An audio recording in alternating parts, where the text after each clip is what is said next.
Hello and welcome to Demystifying Market Research for Startup Businesses, Your Road to Business Opportunities. This Work Matters event is brought to you by the Local Enterprise Office Dublin City and the Central Library and Mintel, and as part of Local Enterprise Week. I just have a couple of things to mention before we start. You can access Mintel reports from the Business Library located in the Central Library. We're now open for in-person visits, and you can use one of our business computers to access Mintel's databases. And we also have printed copies of all Mintel's available Irish reports. The Local Enterprise Office Dublin City, or LEO, is the first-stop shop for new entrepreneurs and existing micro enterprise and small business owners in the Dublin City area. It provides training, support, mentoring, financial support and networking. You can get further information at localenterprise.ie/Dublin City. You can sign up to a newsletter and follow them on Facebook and Twitter for the latest updates. I'd also like to mention that for those starting a business, there's a boot camp happening on Saturday, the 12th of March, and details are available on the Local Enterprise Dublin City website. And finally, I'd also like to thank Rachel Hickey of Dublin City Leo for organising this event. Now I'll hand you over to Brian. Thank you. Thank you very much, Terry. And bear with me a second, folks. I'll just share my screen. Yes, well, thank you for joining us today to talk about market research and demystifying it. I would say that if anyone has any questions as we go along, please feel free to type them in, and at the end we can address them. So yeah, let's crack on, shall we? So, and everyone can see the screen okay? Yep, brilliant. There we go. Thumbs up from Mark. Okay, so the first thing I would say, very first thing, is don't feel intimidated by market research. It's not magic or mysticism. It's not some really complicated thing. It's communication between a company and their potential clients. And that's what it is. You're asking questions, what do they want? And they're giving you responses. So just a quick summary of what we're going to look at today. First, we're going to do a quick overview of Mintel Ireland and what they can offer in the business library. Then look at why companies do market research, examining secondary and primary research, looking at sampling and respondent breakdown. And then quickly at the end, we just have a few examples of what we, some of the things our research has revealed most recently. So, Mintel is an international market research company. We're completely independent. We produce all this information, all this research on our own. We have a number of different platforms which are listed here. I'll not go into too much detail. The main one that my day-to-day job focuses on, and the one that we're mainly focused on with the business library, is Mintel Reports. Mintel Ireland each year produces 27 market research reports for the Irish market, which includes both Northern Ireland and the Republic of Ireland. And we have been operating on the island of Ireland for 21 years now. So quite a big back catalogue of research available as well. So you might be saying to yourself, as a business startup or someone looking to grow your business, why would I want to use something like Mintel? Why would I go to the business library to access it? Well, it helps to save time in your own research. So you might have an issue that you find it very difficult to locate, or source local information. A lot of market research that's available online is focused maybe on the global market or UK market, or looks, at things in more general terms. What we provide looks specifically at the Irish market. As I mentioned, it covers both Northern Ireland and the Republic of Ireland. So our Mintel reports do that. We, provides information on, the market size, how the market's performing in terms of sales, looking at how we expect it to grow, looking at innovations within the market, trends, data, and of course, our all-important consumer research, which we have gathered from doing our own market research. The benefits are it's all ready-made material that helps support the public with projects, research papers, business plans, etc. And it's completely unbiased to give you kind of an independent view of the market. If you wish to access it, you can see here. This is an example of how a report looks on the website. My colleague Natalie there, and her smiling face, she always hits me putting that picture up. But just to give you an idea, it's one of our reports from late last year, looking at attitudes towards natural and organic food. I'm not going to read through all this, but just to give you an idea of the different sectors we cover food, drink, leisure, retail, finance, and lifestyle items. So, everything from milk and dairy to mortgages to exercise and fitness, mobile phones. We shake it up every year. There are a number of reports we do year to year. For example, we will always look at grocery retailing. We always look at cheese. We always look at mortgages and car insurance. But we will vary titles based on maybe what our clients have asked us to maybe look at, or what's maybe new in the market. For example, since the outbreak of the pandemic, month to month we have been carrying out a COVID research tracker running parallel with our reports to kind of give our clients an idea, a finger on the pulse of what's how COVID is impacting consumers, habits overall. On the website as well, we have our headquarters. It's actually based in London. And we have offices all across the world, the US, Australia, China, Brazil, Germany, other places I can't even think of. But, across the world each day, we have analysts in all our offices adding these insight pieces to the website. So, maybe looking at, specific areas or, new developments to kind of, give their take on how it's going to impact the market. So just to give you an overall idea of how much research we're handling each day, we ask 50 different questions to 5,000 consumers every day.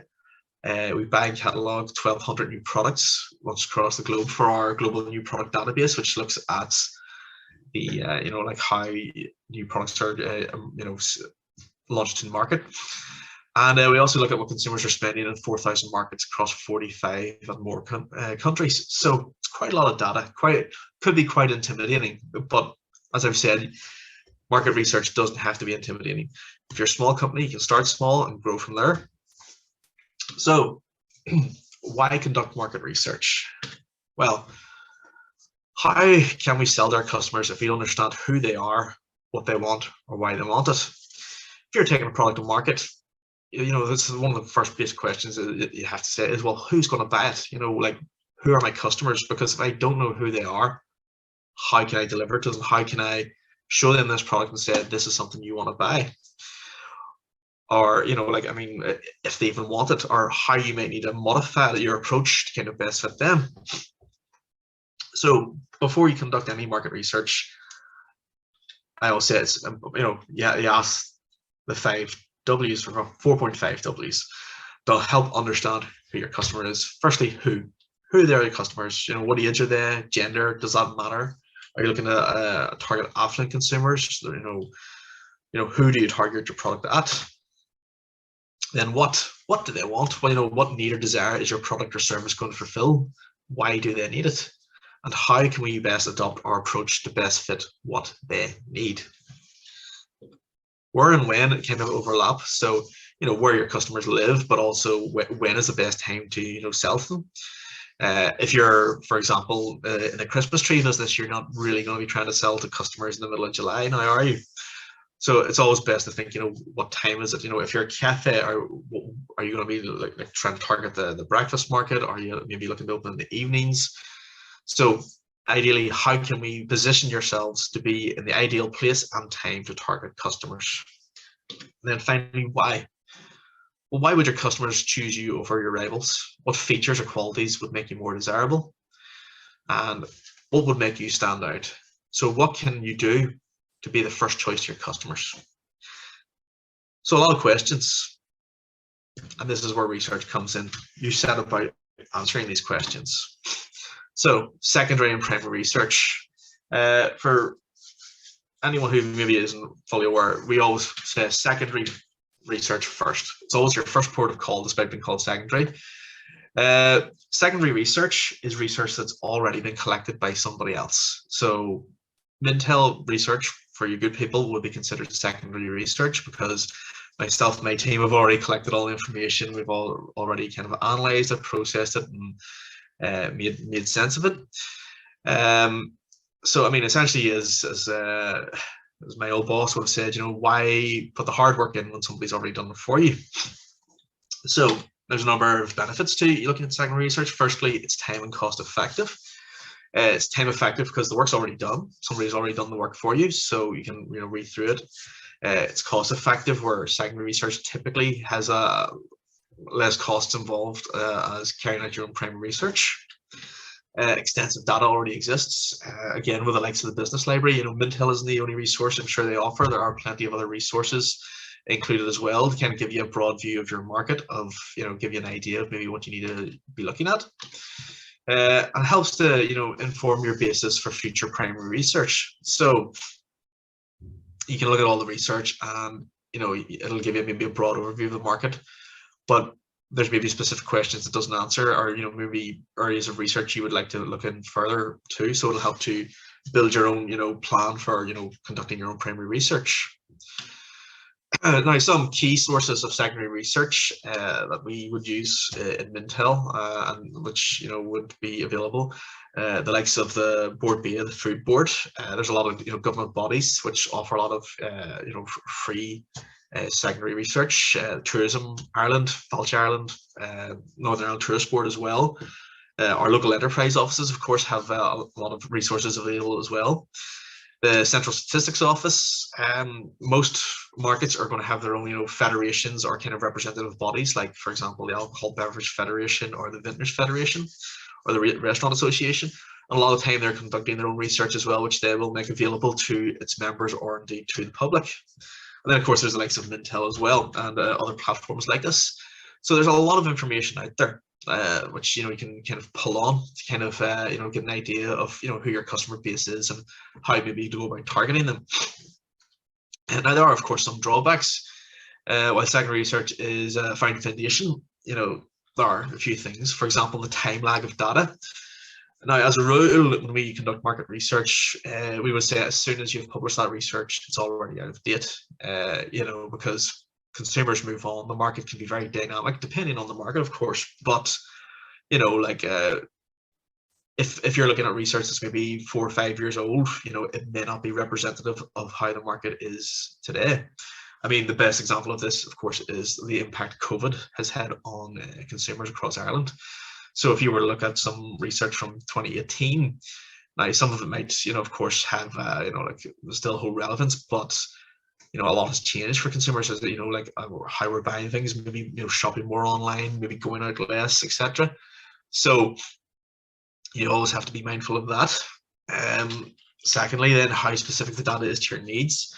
This information has been previously collected by another person or another body for their needs or for general purpose. So if you're sitting there as a startup business, it's not going to be specific to your company needs. It's not going to be specific to how you sit in the market.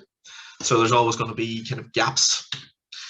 There's also accuracy of data and potential for bias. You always have to be very, very careful about where you source information.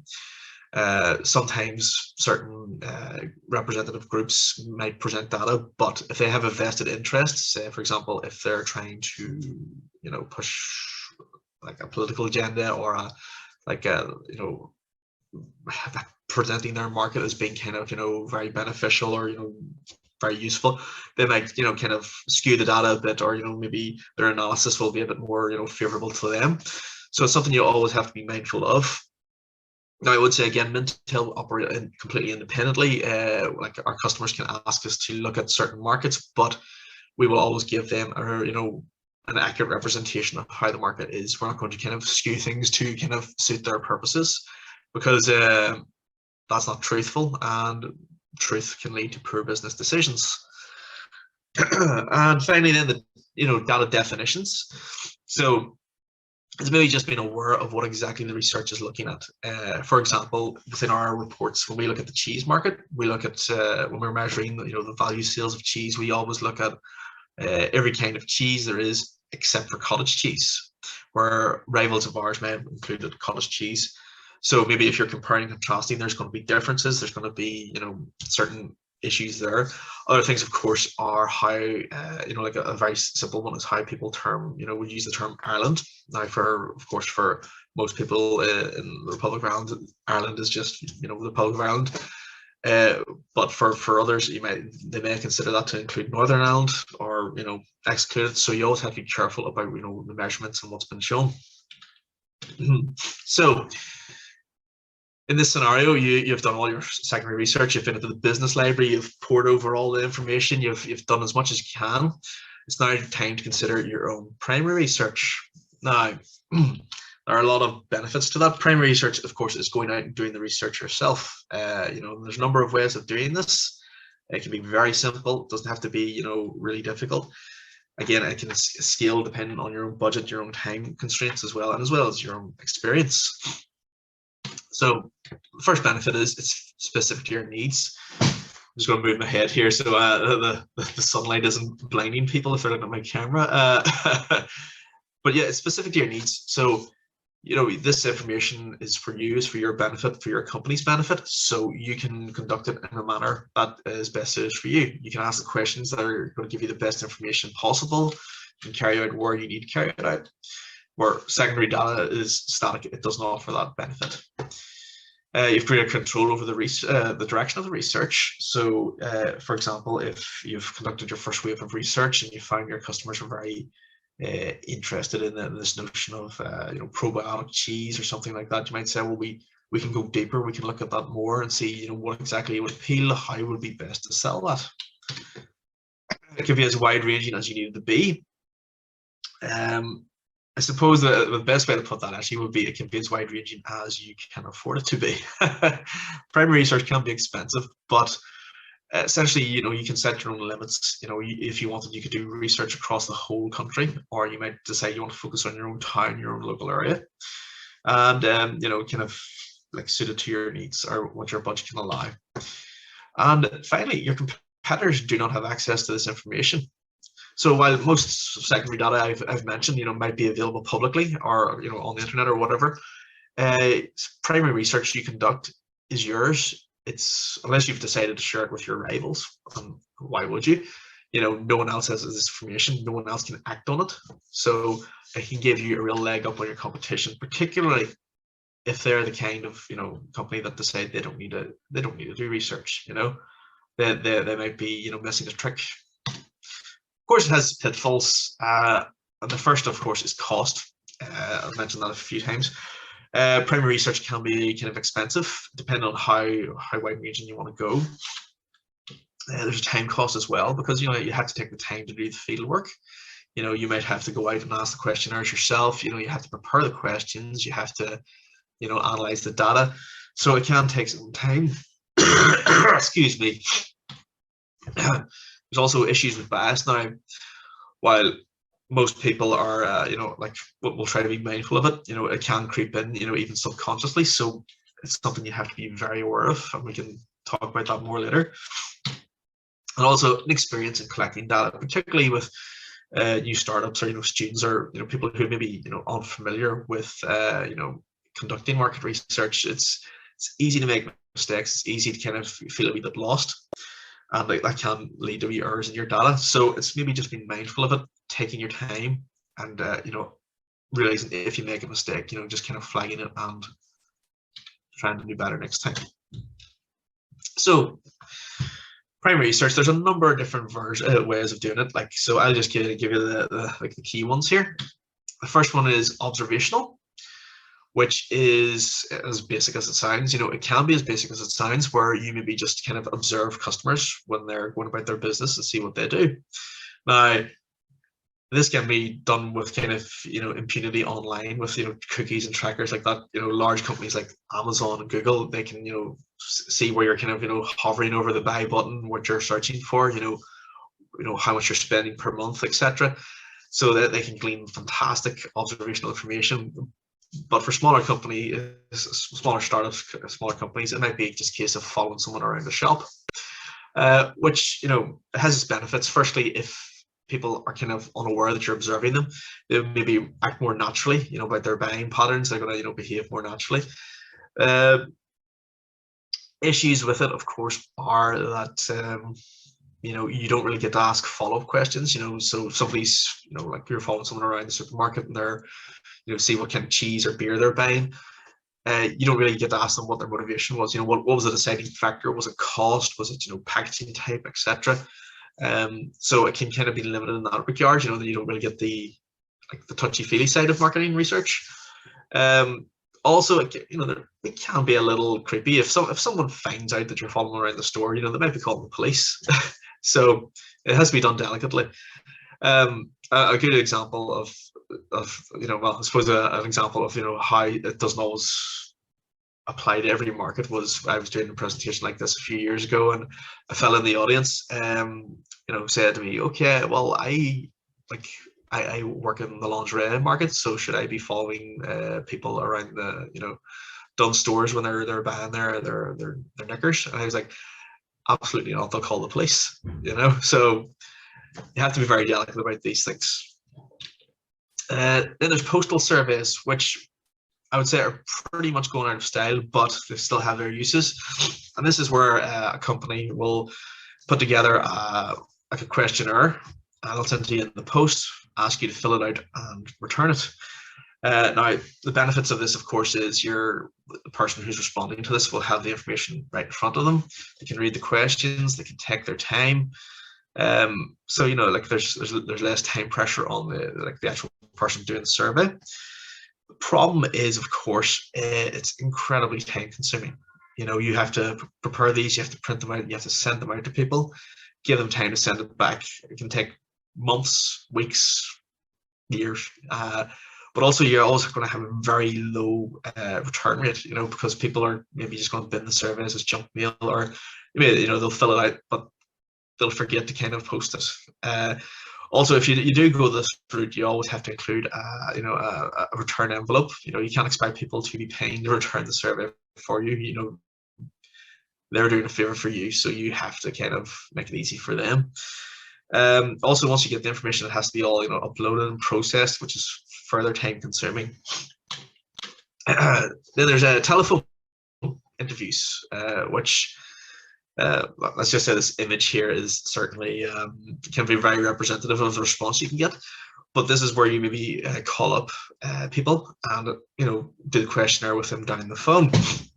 So yes, again, the issue with this is that a lot of the time people aren't going to be too happy to be called, because you maybe call them at when they're about to eat their dinner, or they're running out the door to work or something like that, and they don't have the time.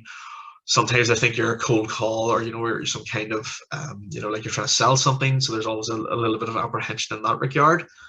But telephone interviews, they can be massively useful. First of all, it's not like a postal survey where it's like kind of one-sided, fill out the survey and send it back. Here you can kind of converse with the people, you can talk to them, you can explain things to them if they're not sure about what you're kind of trying to ask them. One of the drawbacks is, of course, that they don't have the questions in front of them, so there is a possibility of miscommunication. Also, it can be very expensive. You're going to have to pay someone to kind of phone up a few thousand people. In the case of Mintel, maybe a few hundred if you're doing a smaller scale piece of research. And there's just a lot of pitfalls sometimes. The other one is face-to-face surveys, which are great because, again, it's more kind of like back and forth. You're standing with somebody talking with them about this. You can show them the questionnaire on your clipboard or your tablet. But also because you're in front of the person, you can kind of read body language. You can maybe ask follow-up questions. You can infer a wee bit more. As I say, only 7% of communication is verbal. So, if you can see, emotional reactions. The problem, of course, there is, people, you're going to have low engagement if you're maybe standing on a street corner, or you're following someone around a shop with the clipboard, asking them to fill out a survey. They might say, well, I'm on the way to work, or sorry, I have to go here, do that there. So that's difficult. You can always go door to door, but the problem there is if you're doing it, certain times of day, people maybe aren't going to be home, or you're maybe going to be interrupting their evenings. So again, it's hard maybe to get people to engage. I mean, an example of this, how maybe you just need to pick your timing. Is a few years ago, me and my wife were in an airport waiting to kind of catch a flight, and someone approached my wife to ask her if she would fill out a survey about her time in the country, and she said, "Yeah, no problem." And the survey went on for about 20 minutes, and then it was kind of like, we need to go. They're calling our flight, and we had to abandon the survey in the middle of it. So I mean, again, maybe not the best idea to be asking people sitting waiting to get on a plane. How their visit was, maybe do it a wee bit earlier in the airport. So another one is focus groups. Now, focus groups are a fantastic kind of quantitative research. While most of what I've talked about is qualitative, where you kind of, like you're asking, maybe how much cheese have you bought? How much did you spend? What choosing factors? Focus groups are a wee bit more touchy-feely in a sense. You're looking at maybe the emotional drivers, or the other factors that would kind of motivate consumers to make a purchase, or what's important when they're buying products. Generally, here what you do is you get a group of people. Usually like 12. You go too big, you can kind of lose control of the group. You go too small, you're not really getting a varied level of opinions. But you have 12 people, you get them in a room, and you kind of just openly discuss the product or the topic in question. Now, yeah, it's great because it can kind of give you insight where maybe you wouldn't have thought. Like for example, a few years ago, we conducted a focus group on behalf of a client, and all the qualitative research that is done so far would say consumers want to react really well to this product. It's going to be revolutionary. And when we brought it into a focus group and showed these people, they kind of tore it to pieces. They were like, well, actually, no, that's good the first time you use it, but then it's going to be difficult to use after that. Or it was the kind of like, oh, I couldn't see myself, like what I have now is kind of just suits my purposes. And it was very, I'd say it was a bit of a gut punch for the client, because they were thinking like they had a winning product. But it was incredibly useful for them as well, because they were able to take the product back to the drawing board, take on board the kind of feedback they've gotten and make a few improvements. There are a number, of course, drawbacks of focus groups. First is it's incredibly time and cost intensive. You're maybe having to sacrifice a few evenings.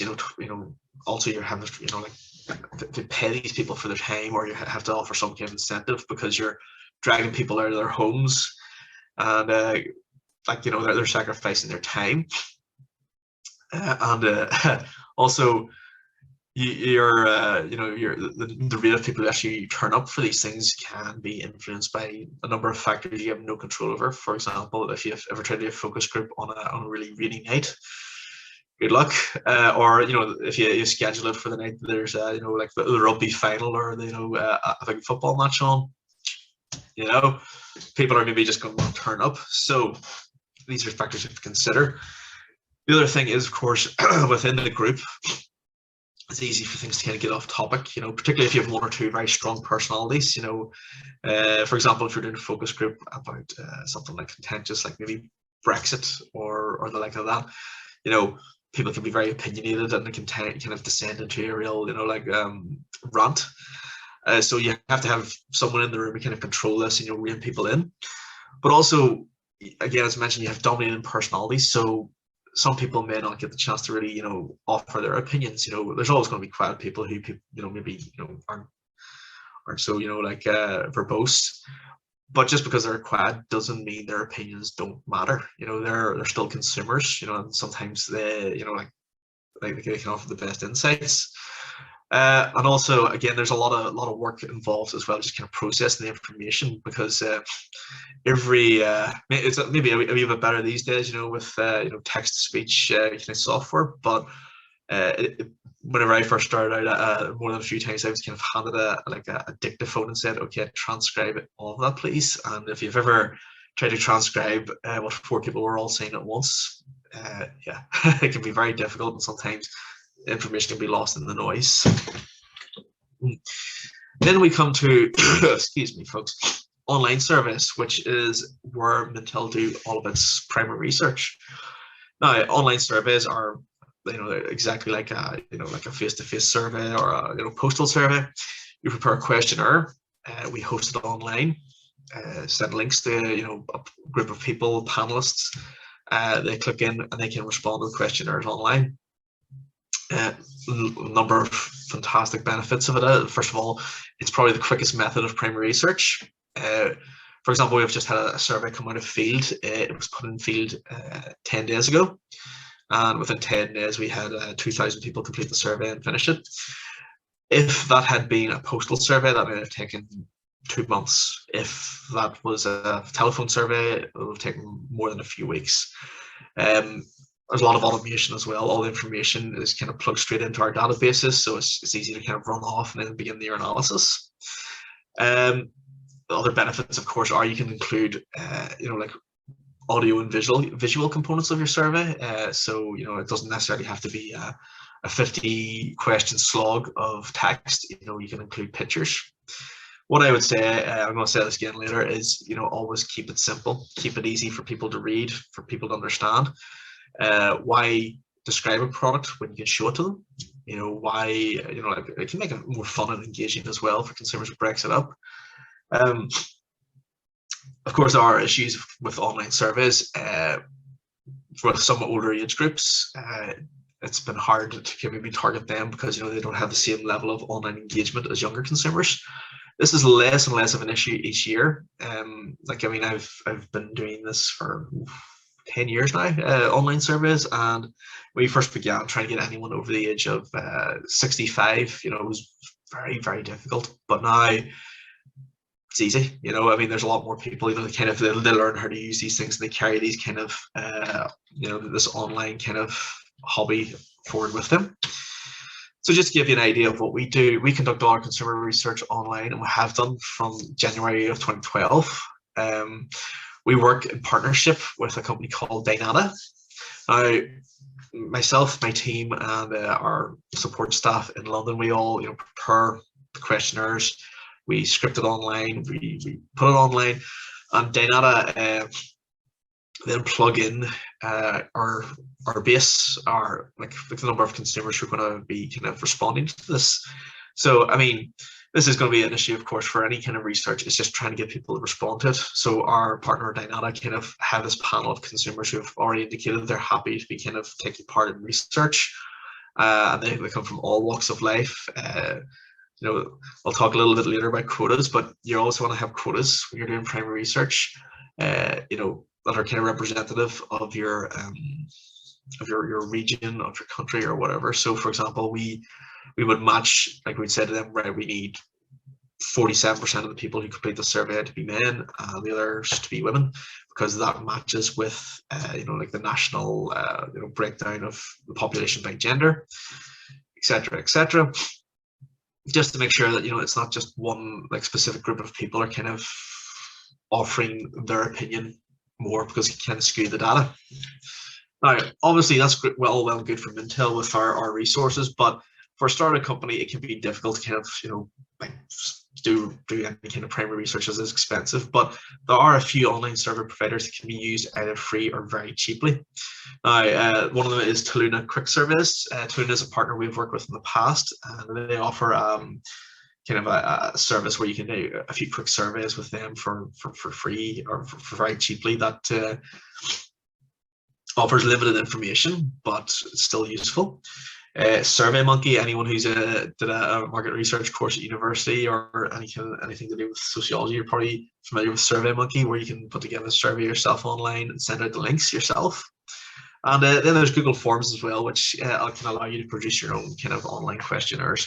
And again, if you're working on a budget, they can be useful. I would say they're the real problem, of course, is just kind of trying to get people to respond. So, excuse me, I've mentioned bias. So something we always have to be very mindful of when we're conducting market research at any level. Person or company can have the bias, bias that influences the outcome of research.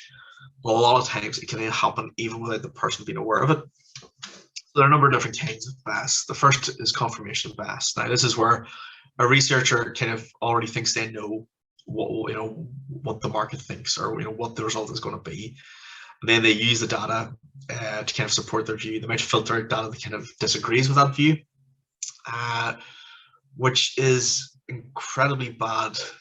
There's a lot of companies might do this, or a lot of organizations might do this because they want this answer. This is the best answer for them, but it's not the true answer. It's always best to deal in truth, because if you kind of lie to yourself and say, right, well, oh yes, like our research shows that people absolutely would pay this price for this kind of alcohol that has like this special ingredient or whatever. When you take it to market and that doesn't happen, you've wasted time, you've wasted money, you might have even damaged your brand.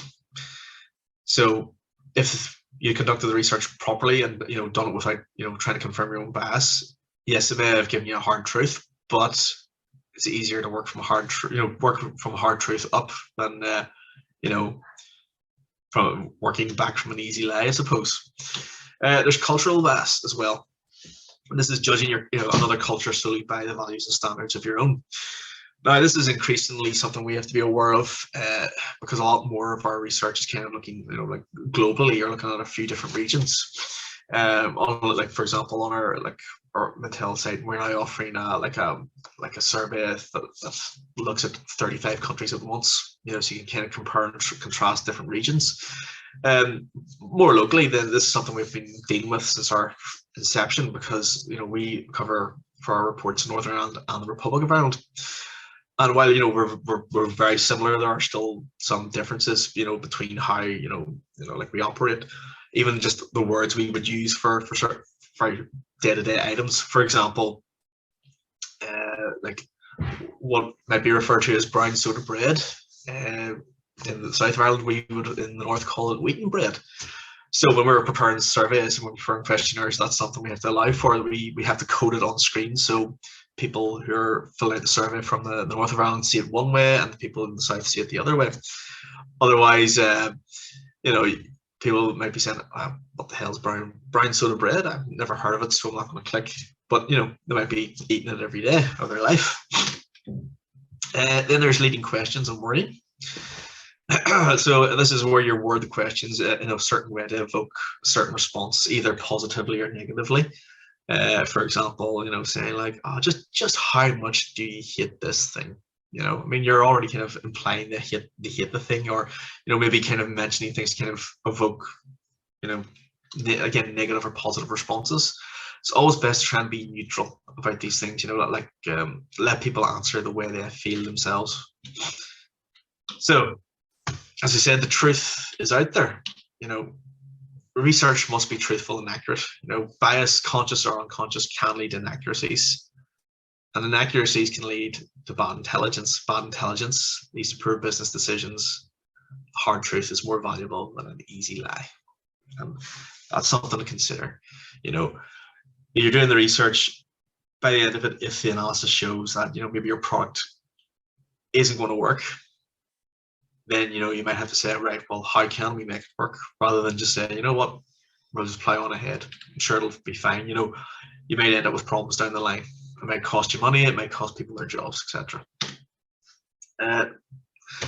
We're not above this. Sometimes even we can fall victim to bias. In a past survey, we asked consumers questions and used the phrase junk mail. Junk mail is a loaded phrase with a lot of negative connotations. I mean, if it's junk, of course you're going to just put it directly in the bin. So we thought about this and we said, well, actually, we need a more neutral term. So direct mail is a more neutral term that doesn't evoke the same negativity. It's direct mail that you're sent by companies for good or ill, and it allowed consumers to kind of respond in a more kind of like in a way that was more reflective of their own feelings, rather than us kind of putting that negativity into their mind. So all that in mind, here's some things that you think you should maybe avoid when designing a questionnaire. And before we begin, the first tip is always keep it simple. Stupid. Or KISS. As my boss would always say, try and keep it very simple. And that's my favorite kind of KISS there. So What I would say is, like, I mean, there's a fantastic piece of advice I was given whenever I was writing my first survey. My boss said to me, think of the stupidest person you know. And if you can show it to them, and if they can read it and understand it, then it is an effective piece of market research. Because, again, market research is communication. Break it down to the most simplest possible terms you can, so they can understand it. Anyone can understand it, then they will be able to answer it in the most accurate way possible, giving you the best results, meaning you have better analysis, better business decisions. So, first thing, question for wording to avoid misinterpretation or bias. So, on a scale of 1 to 10, just how bad do you think the Brexit will be for the Irish economy? Now, that's a terrible way to ask that question.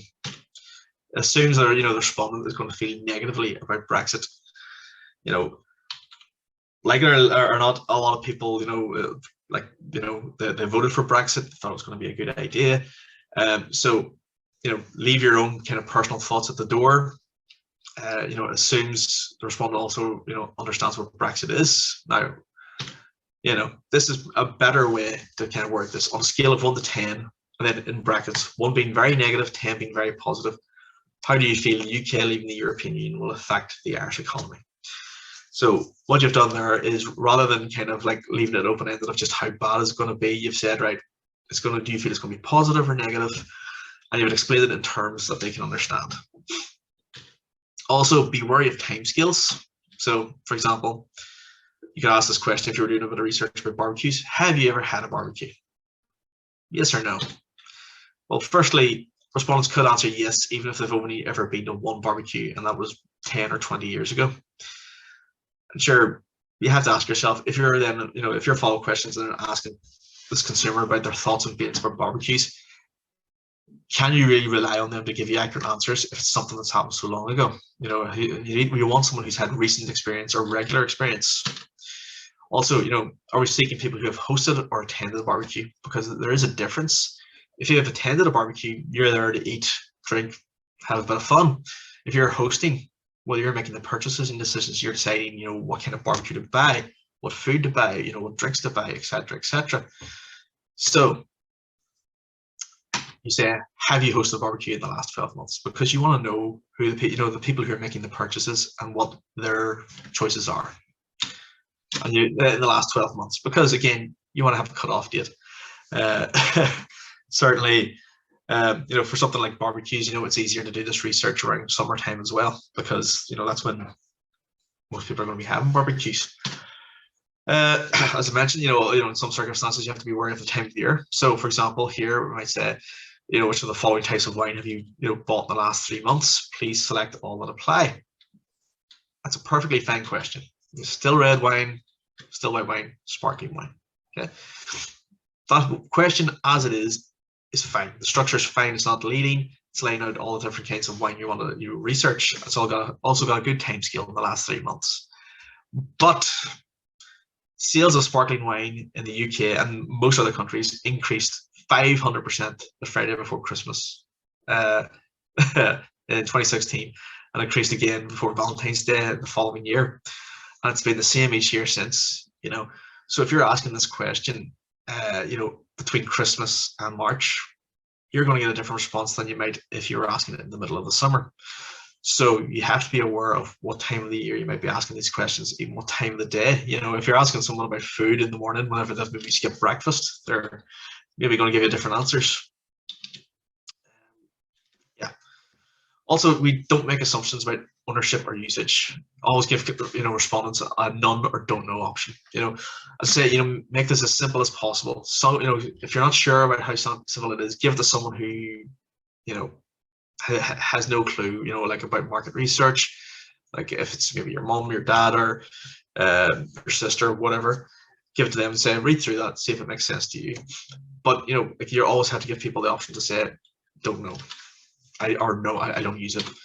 So, for example, don't ask which of the following types of mortgages do you currently have in your house. Firstly, that assumes the respondent has a mortgage, and they may not. It also assumes they have a house rather than a flat or other type of living accommodation. This question, ideally, you would firstly have an establishing question. So, firstly, do you or your partner Because again, you may be paying a mortgage, but it might be in your partner's name. Currently have a mortgage on any property, and then you follow up with, you've indicated you have, which type do you have? If they don't have it, then they're screened out. They don't participate in this question. Also, you avoid industry terms or complex acronyms.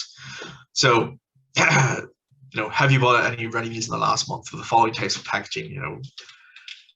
I won't read these out, but like rigid card, etc., etc. Like the average Joe on the street, that's gobbledygook. It's something they may not understand. So you need to put it in simpler terms, something they can understand. And this is where online servers are great, because they can offer pictures rather than describing these kinds of packaging. You can show pictures of the different kinds of packaging and say, click on any kind of packaging that you've bought a ready meal in the last month, and you're going to get a better response. So all that being said, then we have to look at sampling and demographics. Now, we say a sample, we mean this is your kind of your like the people you're going to be serving. Now, in an ideal world, we would be able to do market research and survey the whole country, every person in it. But there's a reason you don't do that, because it would cost an incredible amount of money and ungodly amount of time, and that's why they only do the census every 10 years.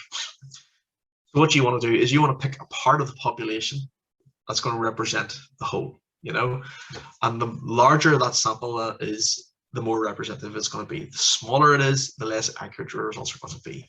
So, for example, for all of our Mintel reports, we ask 2,000 people across all Ireland, 650 for the north of Ireland, and 1,350 for the Republic of Ireland.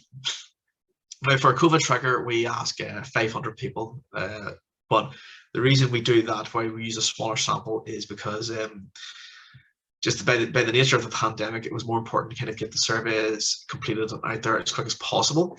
But it does mean that it limits how deep we can go with the analysis. We can't really look at it in terms of demographics, because when you start breaking it down into gender, age, social groups, locations, etc., the numbers get too small and the samples get too small. They're not very representative. If you ask the opinion of 12 people who live in Donegal, their opinion on something, that's not going to be representative of the whole county of Donegal, if you get the drift. So what you do is you make sure you get a good sample size, but you also then use quotas. Now, I've mentioned this before, but quotas are essentially, you say to yourself, right, we need to get a certain amount of different people so that there's not one voice going to dominate. So, for example, it might be age and gender, social grade, or region. Now, this is just an example of some of the ones we have used in the past in our reports, for our surveys, for our reports. You can see, like men, women, breaking it down by age groups, region, social grades, etc., etc. And the idea is, like if you just kind of said, right, we'll just survey 100 people, and we don't care who we talk to, just talk to 100 people. If you end up talking to 70 men and 30 women, then women's opinions are maybe not, they're being underrepresented in your data. It's the same thing if this is something like students will fall prey to if they're doing a bit of research, for a project. Most of the people they're going to talk to are people in their own age group, because that's the people they can get, like, here, Joe, fill that survey for me, get your mates to fill it out for me. So, you're not getting the views of, consumers in older age groups, or even people who aren't students, because there's plenty of, younger consumers who, don't go into further education, and yet their opinions and their buying habits still matter. Now, on our surveys, because we have the benefit of, time and resources, we can kind of look at a number of different demographics, everything from gender, location, age, work status, social status, income, number of children, internet usage, device ownership, and a lot more. With the breakdown of your house, if people own mortgages, everything really, kind of offer the deepest analysis we can for our clients. But whenever you're doing your own surveys, like you might say, right, well, we only need to work in these terms, maybe only need 6 demographic points, depending on the product. but also just because the number of questions you're asking, the more questions you put on a survey, the less likely people are to finish it, you know, because as I mentioned, like the example of my wife in the airport, people have lives that have to move on. So if you're asking them to fill out a questionnaire and the first 20 questions are about their, you know, like who they are, and then the next 50 questions are about, you know, their buying habits, they're just going to get bored and say, nah, you're all right. So it's always best to kind of keep it concise and, you know, to the point. But once you have all this information, you know, like once you've carried out your survey, you've got your demographics, you can then cross-tab it, you know. So, for example, here is, you know, some interpretation of, you know, like, I think this was beer. Yeah, we were asking, you know, like, were people, you know, were buying beer? Was it for at home? Was it bought in a pub or a bar? Or if they hadn't bought it at all? And we were able to break it down by, you know, gender, age group, you know, all the different demographics. So then we could kind of analyze it a wee bit better to see, you know, like, well, who was buying it, you know, what kinds were they buying, and offer that wee bit of deeper analysis, you know, like, you know, if consumers aged, you know, 55 plus were not buying, you know, beer in bars, why was that? You know, what would define them, you know, like an environment that wasn't really suited to them, etc. So, with all that being said, just to finish this off, a few examples of, you know, the research we've conducted and what it can reveal. So, excuse me, I'm sorry I keep coughing, folks. I currently have the plague, but yeah, you can see here, you know, the pandemic is shifting, you know, shopping behaviour. 58% of Irish consumers say they've been shopping more for products sourced in Ireland since the beginning of the pandemic. So what we're seeing here is, like, since the outbreak, more consumers have been, you know, like, trying to buy local or buy Irish goods compared to things, you know, maybe imported from overseas. And we observe this here in times of crisis, in times of, like, health scares. Consumers always kind of turn more towards the home market. Consumers by and large are more likely to trust, you know, food and drink produced in their own country. We always assume our standards of you know, food safety for companies is higher than what might be abroad. But also the other side of that, or research revealed, you know, like, consumers, you know, they recognize the cost the pandemic is having on the economy, on, you know, on small businesses, on farmers, etc. So there is this notion of, you know, maybe trying to support local, you know, support the local economy, support local jobs as well. It's also changing how we're buying. You know, 36% of Irish consumers think it's more desirable to shop online for groceries in store compared to, you know, before COVID-19, which is a bit of a sea change for grocery retailing. Generally, we're okay with buying most non-food products online. You know, consumers are happy enough to do it. But when it comes to food, traditionally in both North and South of Ireland, consumers have always wanted to go in store. There's been more concerns about, you know, what, you know, maybe when it comes to fresh food, you know, maybe people who are packing it and, you know, sending it off online, maybe they're picking something with short dates on it, or, you know, maybe not the best looking peppers and mushrooms. But, you know, again, the fear of COVID exposure has driven more people to shop online for groceries. The good news is our fear of COVID-19 has dropped since Christmas. We've run a tracker, and you know, we asked people just how worried are they about being exposed to the virus. At the minute, it sits at 42% of all Irish consumers are worried about, you know, have some degree of worry about being exposed to the virus. That's a 12 percentage point decrease from December. So it's good news, because the less worried consumers are, the more likely they are to be going out, you know, socializing, you know, shopping in bricks and mortar store. That's it. 40% still think, you know, like, COVID-19 is impacting their lifestyle. But again, that has decreased. So, you know, we've got also faced with, you know, potential shortages. 23% of Irish shoppers know they're stocking up on groceries and other supplies due to COVID-19. How that's going to change, again, this is a good example of how, once you publish information, it can be out of date. This is our February survey, and it was carried out before the invasion of the Ukraine. And it'll be interesting to see for the next one how this changes, how consumers are going to be worried about stock shortages, or, you know, food shortages, because there has already been rumblings about, you know, the impact it's going to have on global supply chains. So stay tuned for that one, folks. Excuse me. The outbreak kind of impacted how we were, buying food and the kinds of food we're buying. 43% of consumers noted that since the start of the outbreak, they've been buying more long life food and drink. So maybe more canned goods, more stuff that can keep like in the freezers, etc. 74% said that frozen food had been more useful during the outbreak. To the point where a third of Irish consumers were saying that they were considering buying bigger freezers. Now this was back in 2020, just a company of storing more food. I can confirm I was one of those people. But it's this notion of kind of like trying to limit their time in store. Like change the way people were shopping, so they were going in buying as much as they could to do them for longer, rather than maybe going in for more pop-up shops or just kind of what we'll do maybe week to week. I mean, the next couple of months are going to be very interesting to see how this changes, as restrictions are lifted, as consumers are less worried about exposure.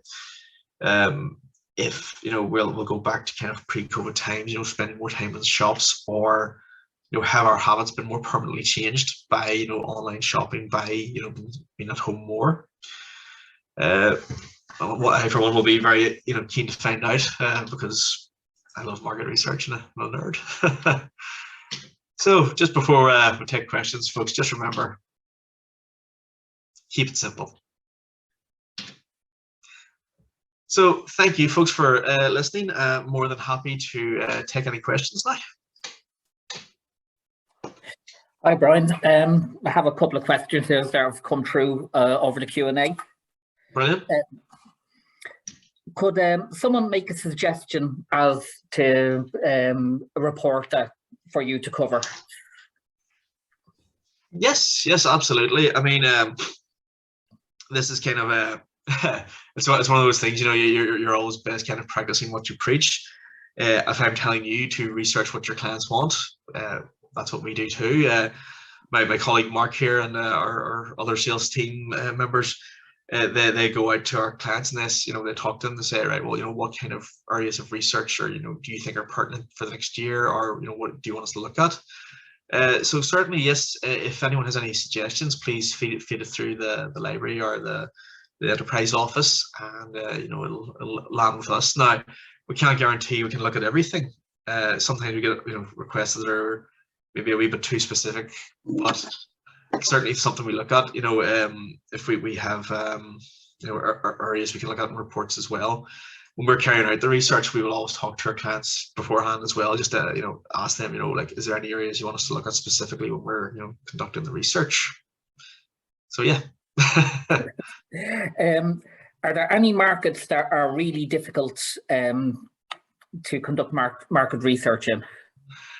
Oh, there's plenty. There's plenty. The first one that kind of leaps to mind is anything to do with children. Whenever you're doing research with kids, you have to be very careful. You have to seek permission, first of all. If you're looking to speak directly to the children, you have to seek permission from their parents. So that can cause a lot more trouble, because obviously people are very, very worried about letting their kids be kind of spoken to by market researchers or or strangers. But yeah, I mean, there's a lot more red tape. What we generally do, just to kind of streamline things, is we talk to parents instead when we're doing any research relating to children, because we find the parents are still the they're still the spenders, they're the decision makers, so they can tell us more about like their kids' eating habits, or what like what their kind of toys they're looking to buy for the next year ahead, which is useful. Other areas, anything where you're maybe having to look at specific kind of markets. Now, for example, most of our reports, we look at just like most people, but in some areas you're going to have to look at a specific group. So, for example, if you wanted to look at like specifically people who buy Mercedes, then you're going to have to conduct research specifically for people who own a Mercedes. And it can be difficult just trying to get that kind of panel together, and again, getting enough people where the research is kind of relevant. Okay. Another one here: how do we overcome bias against the product or the creator? Well, That's the key question, isn't it? It's I suppose it's just trying to develop like a scientific mindset. I mean, as I say, market research, it isn't magic, it isn't mysticism. It's essentially it's science, you know, and science is at its best when it's kind of dispassionate, you know, and also kind of just thinking about it. If it's secondary research that you're looking at and you just want to, you know, like if you're wondering if maybe bias has played a role, it's kind of asking yourself who's produced it, what's their agenda, and also when possible looking at the kind of raw data yourself, because you can see then, you know, where maybe they've made assumptions, or, you know, maybe something's been you know, like interpreted in a way which you might not necessarily agree with. The other thing is you know, like, it's talk to other people, you know. Whenever we're conducting our research, when we're preparing our surveys, it's never just one person, it's never just two, it's a whole team. Me and my team, we get together, we discuss the questions, you know, like we kind of basically, the rule is just kind of like tear each other to shreds. You know, if you think someone's kind of making a suggestion and you think it's wrong, just say, nope, you're wrong. You know, we check each other's work, we send it over to our team in London, and they do the same for us, so we do it for them. So we're kind of like, you know, swapping surveys to kind of just check each other for bias, you know. And again, for like we talked about cultural bias, sometimes other teams might be doing some research for Ireland, and, you know, to come to us and say, look, is this right? You know, this isn't stepping on any toes, you know, or, you know, like, it's not going to be misinterpreted, and that can be useful. So, you know, like, just having more eyes on a project can help eliminate bias, as long as, you know, you're not all kind of wildly biased about something.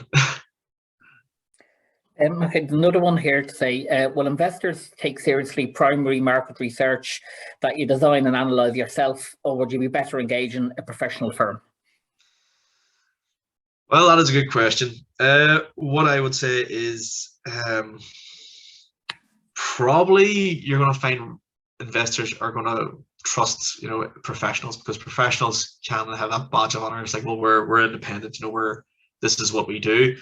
If you're doing it yourself, they might be more skeptical, because of course there's, like I said, there's always that concern about bias, you know, maybe, you know, skewing results to kind of suit your purposes. And if you're trying to get someone to invest, they're going to be more skeptical. But what I can say is research done right is always going to shine through. You know, share with them your methodology, show them your results, you know, if possible, involve them in the research yourself, so they can see it's been done above board, and that, you know, it's on the level. Okay, where do Mintel post their online surveys? Well, as I said, we work with a partner called Dynana, and what we do is we set it up online, and excuse me, we supply them with links, and they send them out to their panel. Now, they're not kind of like just online for anyone to kind of just, you know, like click in and, you know, complete a survey. They will send them to like their specific panel. So we send them, right, we need you know, like, we need 50% of this to be men, 50% to live in this country. They'll, you know, or this county, this town, whatever. They'll approach the people in their panel who, you know, meet these criteria and ask them to participate. Now, they're not always pay to participate, you know. Sometimes they'll say, "Nah, you're all right," but yes, kind of see where it is you need to join the panel. There's a couple of people have asked if can they get the slides afterwards. Yes, absolutely. I think I can send over a copy of the slides afterwards, of course. Well, I suppose if you if people contact the business library at dublincity.ie, yes, and I can send it on to them if they request them. Yep, and there's the email address on screen now, folks, if you just want to jot it down. That seems to be the end of the questions. Oh, well, fantastic. Well, folks, it's been great talking to you. I hope you got something out of it. Terry, thank you very much for hosting, and hopefully we'll see you again soon. Okay, thank you, Brian. Okay, thank you, Terry. All right, thank you. Bye-bye. Bye-bye.